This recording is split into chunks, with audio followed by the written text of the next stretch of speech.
Finally bleach core 4 का episode number 3 आ चुका है एंड इसमें भाई जो ओरिहिमे ने जो काम किया है ना भाई, मतलब जिस तरीके से उसने इचिको को प्रोटेक्ट करके रखा है ना भाई युहावा के अगेंस्ट, भाई दैट वाज अमेजिंग। खैर अपने मेन टॉपिक पे आते हैं कि बीच फाइट में युहावा की और इचिको की क्या इंपॉर्टेंट बातें चली उसके बारे में पहले बात करते हैं। इचिको युहावा से कहता है कि देख मैं तुझको काट के खत्म कर दूंगा, तो यहाँ पे युहावा बोलता है कि अच्छा मुझको काट के मारने का मतलब ये है कि दुनिया को खत्म करना। फिर इसके बाद यहाँ पे युहावा बोलता है कि यहाँ पे जो कुछ भी इस समय चल रहा है सब कुछ इचिबे के प्लान के अकॉर्डिंग चल रहा है, क्योंकि उसने सबसे पहले यहाँ पे इचिको को अपने पास बुलाया, उसको जो कुछ भी सोल किंग की मेमोरीज थी वो सब प्रोवाइड कर दी, जो कुछ भी अनएक्सप्लेन्ड था वो सब एक्सप्लेन कर दिया। और साथ में यहाँ पे युहावा ये भी बोलता है इचिको के बारे में कि भाई वो एक मिरेकल है, क्योंकि वो एक इंसान भी है, सोल रीपर भी है, हॉलो भी है, फुल ब्रिंगर भी है और क्वींसी भी है। आगे युहावा बोलता है कि इचिको ने कभी अपने ट्रू एसेंस ऑफ पावर के बारे में कभी सोचा ही नहीं, उसको पता ही नहीं है कि भाई वो बंदा एक्चुअल में है क्या। फिर यहाँ पे युहावा इचिको को इचिबे के मेन प्लान के बारे में बताता है कि वो उसको अगला सोल किंग बनाना चाहता है, जिससे बाकी के जो 3 वर्ल्ड्स है वो मेंटेन रहे। अब देखो युहावा को लगता है कि उसने ये सब जो भी बातें इचिको को बताई है वो ये सुन के मना करेगा कि नहीं यार मुझे नहीं बनना ये सोल किंग वगैरह वगैरह, या फिर वो शॉक हो जाएगा, लेकिन इसका बिल्कुल ही उल्टा होता है। इचिको यहाँ पे बोलता है कि सो व्हाट, मैं सोल किंग बनूं या ना बनूं इससे क्या ही फर्क पड़ता, और वैसे भी मेरा काम तुमको यहाँ पे खत्म करने का है, क्योंकि तुम इस समय वर्ल्ड के लिए बहुत ही बड़ा थ्रेट हो। अब इसके बाद यहाँ पे वापस से लोगों की फाइट शुरू हो जाती है, कुछ फाइटिंग सीन्स हमें दिखाए जाते हैं, लेकिन इसमें बीच में हम लोग मेन चीज देखते हैं यहाँ पे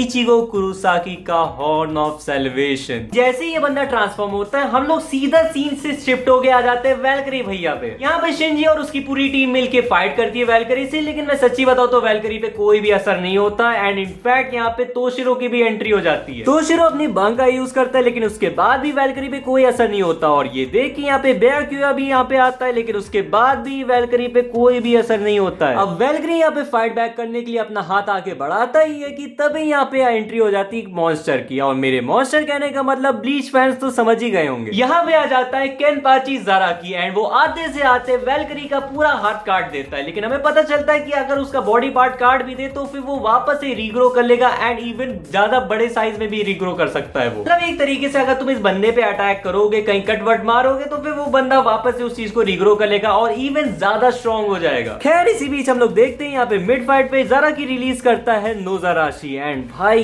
क्या फ्लेक्स किया था भाई यहाँ पे सीन में एनिमेटर्स ने। ज़ाराकी के नोज़ाराशी रिलीज होने के बाद हम लोग को लगता है कि शायद यहाँ पे ज़ाराकी थोड़ा सा डोमिनेट करेगा वैल्करी के अगेंस्ट, बट यहाँ पे ऐसा नहीं होता है, क्योंकि वैल्करी यहाँ पे यूज कर देता है मिरेकल और यहाँ पे तीनों के तीनों कैप्टन्स को वो काट देता है। मतलब काटने का मतलब कि उनके कट लग गया है, मतलब उनकी ब्लीडिंग हो रही है वहां से, बट वो मरे नहीं है, ठीक है, वो गोजो नहीं बने। इसी क्लिफ हैंगर के साथ ये एपिसोड भी यहाँ पे खत्म होता है एंड नेक्स्ट एपिसोड जो आएगा